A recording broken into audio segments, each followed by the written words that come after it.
Hello friends, मैं नितिश दोबारा से आपके साथ एक वीडियो शेयर कर रहा हूँ। ये वीडियो मेनली जो है ये सिस्टमेटिक इन्वेस्टमेंट प्लान के ऊपर है, एसआईपी के ऊपर।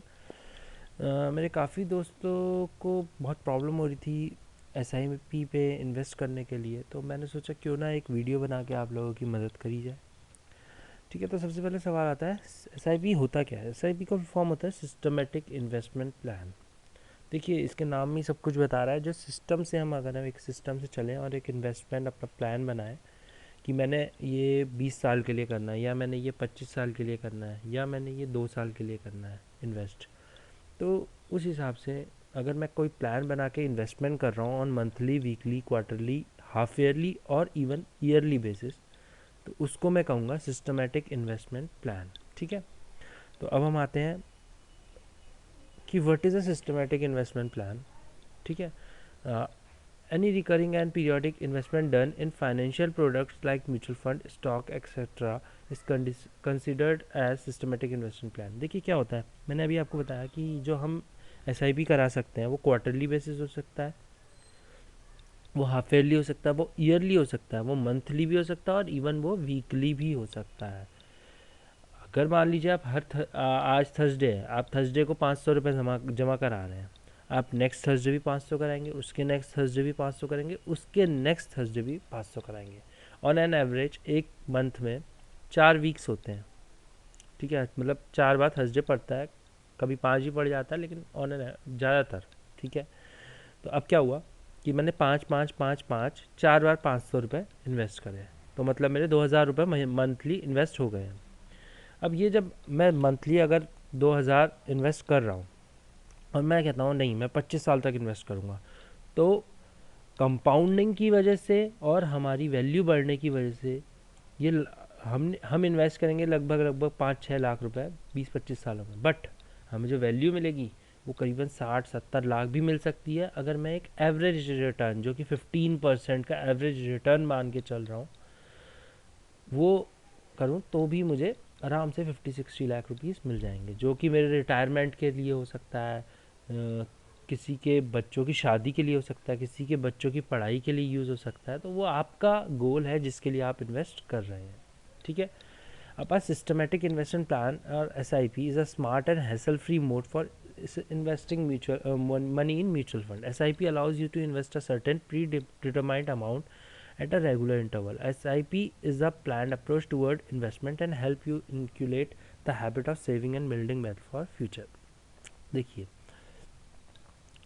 जो आपका SIP है उसमें आपका क्या है कि हर महीने आपके अकाउंट से पैसे कट जाएंगे अगर आपने ECS करा रखी है, वरना आप हर महीने जमा कराएंगे। अब क्या हुआ, अब आपने जैसे कहा मैंने 2000 की करानी है, तो मिनिमम मंथली मान लिए 2000 मंथली करानी है, तो मिनिमम मैंने 2000 मंथली करानी ही करानी होगी।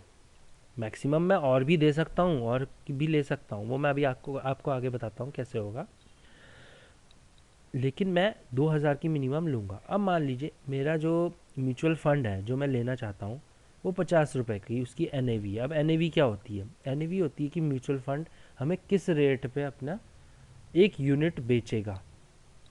ठीक है, अब मैं मान लीजिए 50 रुपये की एक यूनिट थी, अब मैंने इन्वेस्ट किया 2000 रुपये। ठीक है, तो 50 रुपये में अगर मैं इन्वेस्ट कर रहा हूँ 2000 रुपये,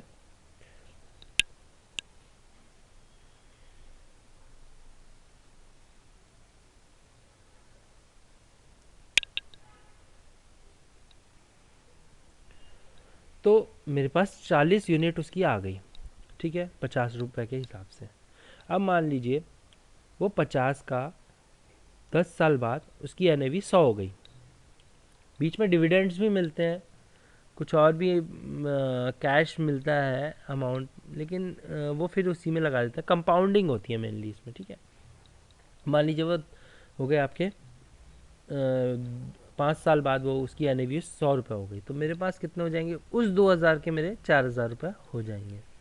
ठीक है, अब मैंने तो खाली उसी महीने थोड़ी ना डाला, मैं तो हर महीने डाल रहा हूँ, तो मेरा 2000 में भी इन्वेस्ट हुआ, मतलब 40-50 के NAV में भी हुआ होगा, अगले महीने अगर गिरा होगा तो उससे कम में भी हुआ होगा, तो ऑन एन एवरेज आप देखेंगे तो मेरा जो वैल्यू है वो बढ़ती है। ठीक है, एक अगर आप मिनिमम 5 ईयर्स के लिए ये मान के चल रहा है कि मैंने SIP करानी ही करानी, मतलब मैं तोड़नी नहीं है, मैंने SIP होती रहेगी मेरी 5 साल के लिए, तो लगभग नॉट 100%, लगभग ये गारंटीड होता है कि आपको एक अच्छा रिटर्न मिल ही जाएगा।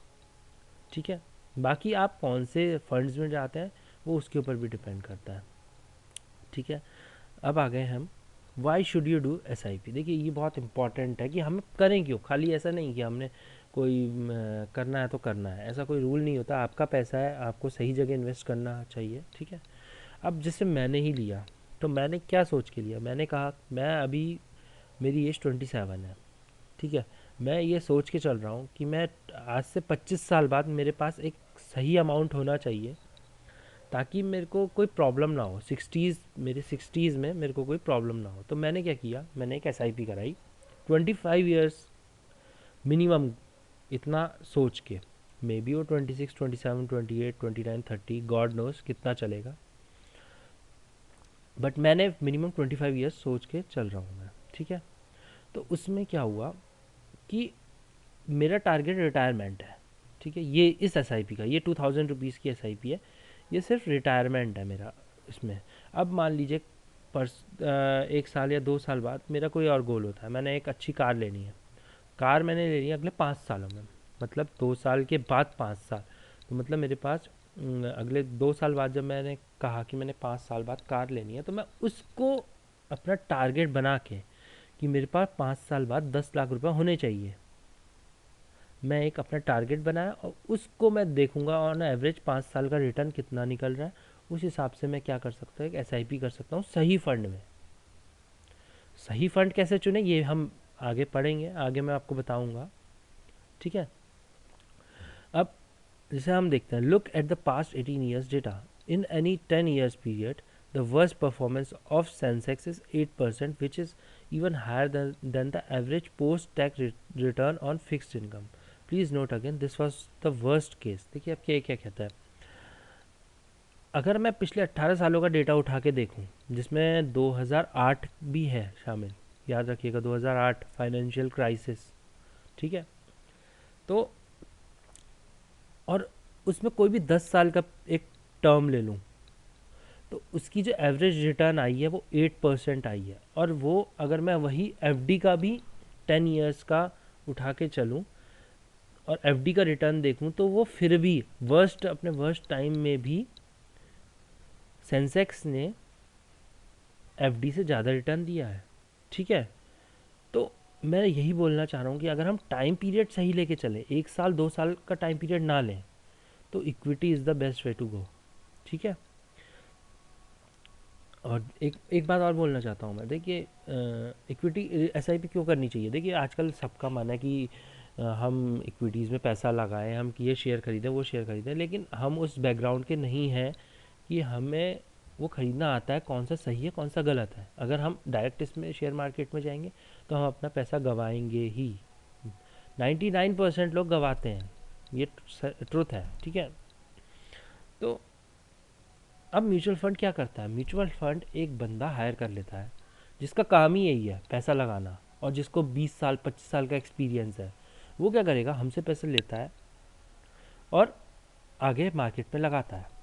ठीक है, जैसे HDFC का कोई म्यूचुअल फंड ले लीजिए, उसका जो हेड होगा उनको 10-20 साल 25 साल का एक्सपीरियंस होगा, उन्होंने उनको हायर किया है, उनको फीस सैलरी देंगे वो, और वो हमारा पैसा आगे लगाएंगे, और हमारा जो रिटर्न होगा उसमें से जो NAV होगा उसमें से कुछ परसेंट कट जाता है, मतलब कुछ मतलब बहुत मामूली सा परसेंट, 0.5 या 1% कट जाएगा और वो उनको मिल जाता है। ठीक है, तो हम अपना काम करें, जो हम जिसमें अच्छे हैं और जो जिस फील्ड में अच्छे हैं उनको उनका काम करने दें। तो मैं तो यही कहूँगा कि आप म्यूचुअल फंड में डालिए। अगर आप चाहते हैं कि नहीं मैं भी सीखना चाहता हूँ, तो ठीक है, आप SIP भी चलाइए और साथ में कुछ 20-25-30 हज़ार रुपये लेकर शुरू कर लीजिए। उससे आप सीख जाएंगे। अगर आपका लॉस होगा भी तो कितना होगा, मैक्सिमम 30 हज़ार रुपये। ठीक है, लेकिन SIP आपकी चलती रहेगी।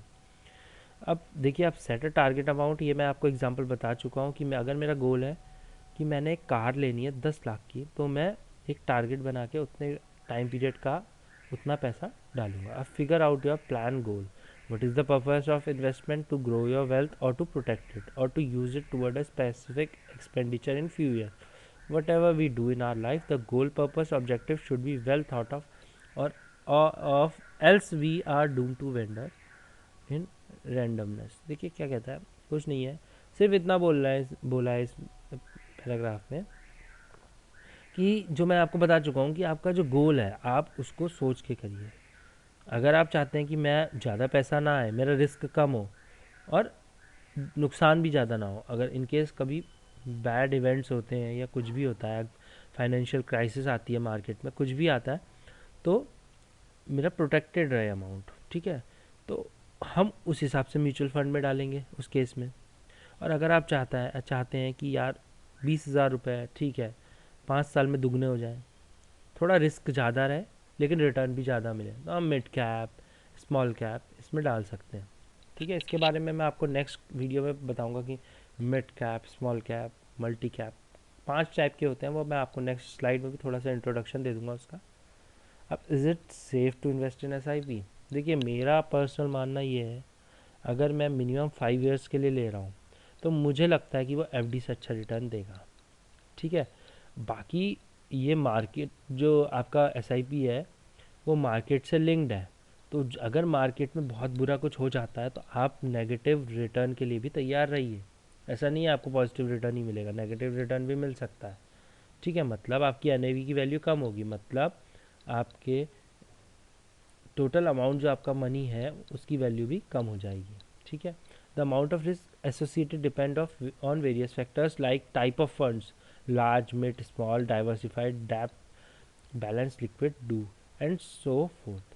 अब मैंने आपको यही बताया कि जो आपका रिस्क है वो काफ़ी चीज़ों में है। मैंने अभी आपको एक एग्जांपल दिया कि अगर आप चाहते हैं ज़्यादा रिटर्न हो और ज़्यादा रिस्क भी हो तो आप मिड कैप या स्मॉल कैप में लगा सकते हैं। अगर आप चाहते हैं रिटर्न भी कम हो और रिस्क भी कम हो तो आप लार्ज कैप में लगाइए, ठीक है। डाइवर्सिफाइड में भी रिस्क मिड और स्मॉल के मुकाबले थोड़ा कम हो जाता है। डेप्ट, बैलेंस, लिक्विड ये थोड़ा और आगे की बात है, ये हम आगे बात करेंगे इसके बारे में। अब आगे प्लान या funds broadly in 5 broadly they are 5 categories of funds: large cap, multi, flexi multi cap, mid cap, small cap and ELSS। देखिए डिटेल जो है इसकी वो मैं नेक्स्ट वीडियो में दूंगा, क्योंकि एक बहुत बड़ा टॉपिक हो जाता है कि ये होता क्या है, large cap, multi cap, mid cap, small cap and ELSS। तो ये मैं नेक्स्ट वीडियो में दूंगा, ये आपको जो लिंक है वो आपको डिस्क्रिप्शन में मिल जाएगा इसका, ठीक है। वैसे मैं आपको बस एक इंट्रोडक्शन देता हूँ। लार्ज कैप में वो कंपनीज होती है जिसका मार्केट कैपिटलाइजेशन ज़्यादा होता है, ठीक है। मिड कैप उनसे कम होता है, स्मॉल कैप का सबसे कम होता है, ठीक है। तो ये ब्रॉडली कैटेगराइज किया गया कंपनीज को, ठीक है। Small cap high risk high reward cap, mid cap medium risk medium reward, large cap small risk small reward, ठीक है। अब मोड ऑफ इन्वेस्टमेंट भी 2 टाइप के होते हैं, SIP और लमसम। देखिए अब मैंने अभी आपको बताया कि मैं अगर मंथली हज़ार रुपये डालूँ या 2,000 रुपये डालूँ, ठीक है, तो 24,000 रुपये तो मेरा साल का जाएगा ही जाएगा। तो ये हो गया मेरा SIP। अब मान लीजिए मेरे पास एकदम से कहीं से लाख रुपए आ जाता है, अब मैं चाहता हूँ इसको भी SIP में डालूँ और तुरंत आज ही डाल दूँ, तो मैं क्या कर सकता हूँ, एक लंप सम ले सकता हूँ म्यूचुअल फंड। तो मेरा क्या होगा, लाख रुपए एक बारी में ही डल जाएगा। लाख रुपए में मेरी जितनी यूनिट्स आएगी वो मुझे मिल जाएगी। 10 साल बाद उन यूनिट्स की जो वैल्यू होगी मैं उस यूनिट्स में 10 साल नहीं, मतलब मैं जब चाहूँ तब बेच सकता हूँ, लेकिन मैं मिनिमम पीरियड एक लम सम के लिए, क्योंकि इसमें रिस्क ज़्यादा होता है, तो लम सम के लिए मैं 10 साल का मिनिमम पीरियड सजेस्ट करूँगा, ठीक है। अब अच्छा एक और इंटरेस्टिंग क्वेश्चन आ जाता है, जैसे मैंने एक SIP कराई, मैंने ये पूछा था मैंने ही इसके ऊपर रिसर्च करी थी कि अब मान लीजिए मैंने एक SIP कराई 2,000 रुपये की थी, अब मुझे बोनस मिला 15,000 रुपये का, कहीं से मेरे पास बोनस आ गया। अब मैं चाहता था कि अब मेरे पास अभी इतना कोई खर्चा था नहीं, मैं इन्वेस्टमेंट में ही उसको डालना चाहता था, तो मैं उसको कैसे डालूँ? क्या मेरे को एक और SIP खुलानी पड़ेगी? क्या मुझे लमसम म्यूचुअल फंड खुलाना पड़ेगा? मैं कैसे इन्वेस्ट कर सकता हूँ? तो तभी मैंने पढ़ा और मेरे को पता चला कि मैं क्या कर सकता हूँ कि एक अपनी SIP तो मेरी चल ही रही है, लेकिन मैं उस SIP में और यूनिट्स भी खरीद सकता हूँ मेरे पास अगर और पैसा आता है। तो मैं 15,000 के हिसाब से जितनी मेरी यूनिट्स बनती है उतना मैं एक्स्ट्रा यूनिट्स ले सकता हूँ। तो वो क्या हो गया मेरा एक एसआईपी के अलावा जो मेरा बोनस है। और ये बहुत अच्छी आदत है, अगर आपका कोई बोनस आता है, कहीं से आपको पैसा मिलता है, आप तुरंत उसी समय अपने म्यूचुअल फंड में वैल्यू ऐड करा दीजिए, जिससे आपको आगे चल के फ़ायदा हो। ठीक है, अब हम आते हैं नेक्स्ट टॉपिक में। हाँ, ये बहुत इंटरेस्टिंग चीज़ है। देखिए, अगर आप किसी ब्रोकर से पूछेंगे तो वो क्या कहेगा, आप ये ले लीजिए, ये ले लीजिए। वो आपसे क्यों कहेगा ये लीजिए? क्योंकि जिस भी म्यूचुअल फंड में उसका परसेंटेज ज़्यादा होगा वो तो आपको वही सजेस्ट करेगा। क्यों करेगा? ताकि उसका ब्रोकरेज, उसका मैं क्या कहूँ आपको,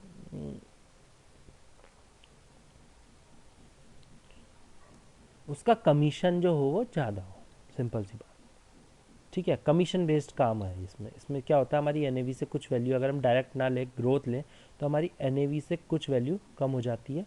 अगर चलिए एक एग्जांपल लीजिए, मेरे पास पर्सनली मेरे पास जो फंड है वो है Principal emerging blue chip fund. ठीक है, जब मैंने लिया था तो मुझे इसके बारे में ज़्यादा आइडिया नहीं था कि डायरेक्ट लेना चाहिए या ग्रोथ लेना चाहिए। मैं भी आप सबकी तरह परेशान था कि कौन सा लूँ, क्या ना लूँ। तो मैंने क्या किया, मेरे एक फ्रेंड के थ्रू मैं एक ब्रोकर से मिला और मैंने उनसे पूछा, तो उन्होंने मुझे Principal emerging blue chip growth fund बताया। मैंने ग्रोथ फंड ले लिया उनके थ्रू।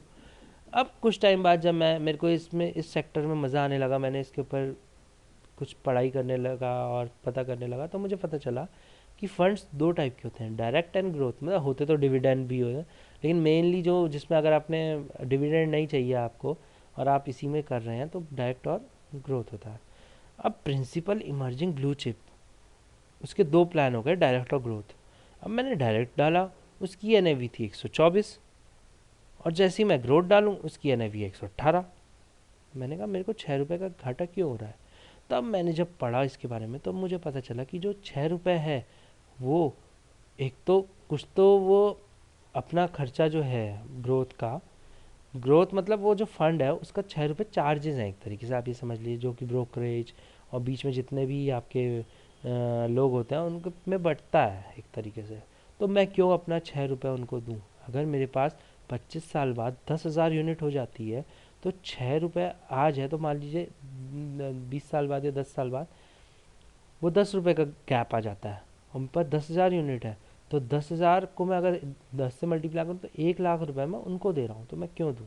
तो मैं यही कहूँगा कि ऑलवेज बाय डायरेक्ट प्लान्स। ठीक है, क्योंकि वो लोग आपको सही राह मतलब सही दे सकते हैं, बट वो वही बताएंगे जिसमें उनका कमीशन ज़्यादा हो, ये तो आप मान के चलिए। ठीक है, अब देखिए क्या है, ऑलवेज बाय डायरेक्ट प्लान।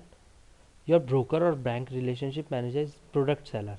ये याद रखिए, वो एक प्रोडक्ट बेच रहा है, वो बेचेगा जिसमें उसको मार्जिन ज़्यादा है, जिसमें उसको ब्रोकरेज ज़्यादा, कमीशन ज़्यादा है। Please don't take him to be a financial advisor. वो अपना ही उल्लू सीधा करना चाहता है, ये मान के चलिए। ठीक है, there is no substitute to keeping your eyes open and trusting anyone.